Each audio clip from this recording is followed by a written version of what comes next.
अस्सलाम वालेकुम दोस्तों। अगर आपको लाइट हाउस की जॉब करने के लिए 32 करोड़ सैलरी की ऑफर की जाए तो क्या आप में हिम्मत है कि आप ये नौकरी करें? क्या आप चाहेंगे कि आप इस नौकरी के लिए अप्लाई करें? नहीं, इस नौकरी को करने के लिए आपके ऊपर कोई नजर रखने वाला बॉस नहीं होगा। आप शायद ही कोई आपकी जांच पड़ताल करने के लिए वहां तक आए।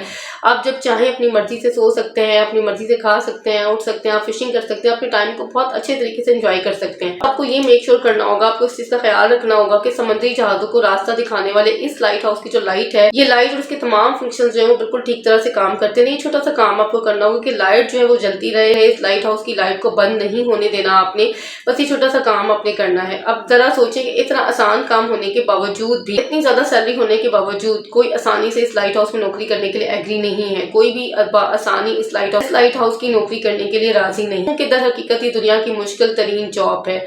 यहाँ पे मौजूद अकेला इंसान जिसके पास कोई बात करने वाला मौजूद नहीं है, समंदर की ऊंची शोर मचाती लहरें और रात का खौफ की, और रात के टाइम समंदर की लहरों की खौफनाक आवाज अच्छे खासे इंसान को डिप्रेशन तक पहुंचा सकती है। और यहाँ कभी कभी तो समंदर की लहरें इतनी बुलंद तरीन सतह पर पहुंच जाती हैं कि यहाँ के लोगों की मौत भी वाक़या हो सकती है। और समंदर की बुलंद तरीन लहरों की वजह से यहाँ अब तक 400 लोग जो है वो अपनी जान से हाथ धो बैठे हैं। 400 लोगों की मौत वाक़या हो चुकी है। अब जरा सोचें कि जहन में ये बात आती है कि इतनी मुश्किल तरीन चीजों के बावजूद इस लाइट हाउस को बनाया क्यों गया है? लाइट हाउस को बनाने का आखिर मकसद क्या है? यहाँ पे लोगों को पहुंचाया किस तरह से जाता है?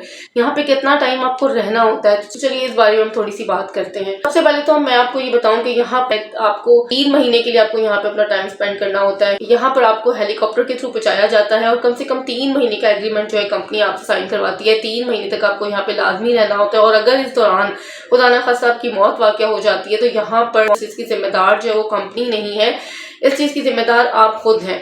तो अगर आप में हिम्मत है तो आपने बहुत सोच समझ के डिसीजन लेना है। तो अब बात करते हैं कि इस लाइट हाउस को बनाया क्यों गया। पुराने वक्तों में नेविगेशन यानी कि जब जहाज को, शिप्स को एक मुल्क से दूसरे मुल्क ट्रैवल करना होता था तो इनको गाइड करने के लिए कोई सिस्टम मौजूद नहीं था। इनको इनकी सही डायरेक्शन दिखाने के लिए कोई भी ऐसा सिस्टम मौजूद नहीं था। और समंदर में बहुत सारी जगहों पर बड़े बड़े पत्थर और चट्टानें मौजूद होती थी जो अंधेरे की वजह से दिखाई नहीं देती थी, और इसकी वजह से बहुत सारी जहाज और बहुत सारी शिप्स जो है वो टकरा कर तबाह हो जाती थी। इसकी वजह से मालिकान को बहुत ज्यादा नुकसान उठाना पड़ता था। तो लोगों ने एक लाइट हाउस बनाने का सोचा। ये लाइट हाउस जो है रात के अंधेरे में भी दूर से दिखाई देता और आने वाले जहाजों को सही डायरेक्शन में जाने और सेव रहने में उनकी मदद करता। तो दोस्तों ये वजह थी लाइट हाउस को बनाने। दोस्तों अगर आप में से कोई भी इस लाइट हाउस की जॉब को करने के लिए तैयार है, जिसके लिए एक अच्छी खासी अमाउंट 32 करोड़ की सैलरी की ऑफर की जा रही है, तो अगर आप में से कोई भी लाइट हाउस की नौकरी करने के लिए तैयार है, आप में हिम्मत है, आप ये तमाम चीजें फेस कर सकते हैं आप, तो आप जरूर इस नौकरी के लिए अप्लाई करें। और वीडियो अगर आपको पसंद आई तो वीडियो को अपने लाइक जरूर करना है, छोटा सा प्यारा सा कमेंट करके अपनी राय का इजहार भी जरूर करना है। और नए आने वाले इंटरेस्टिंग टॉपिक के लिए आपने मेरे चैनल को सब्सक्राइब भी करना है। तो अपना बहुत सारा रखना है ख्याल।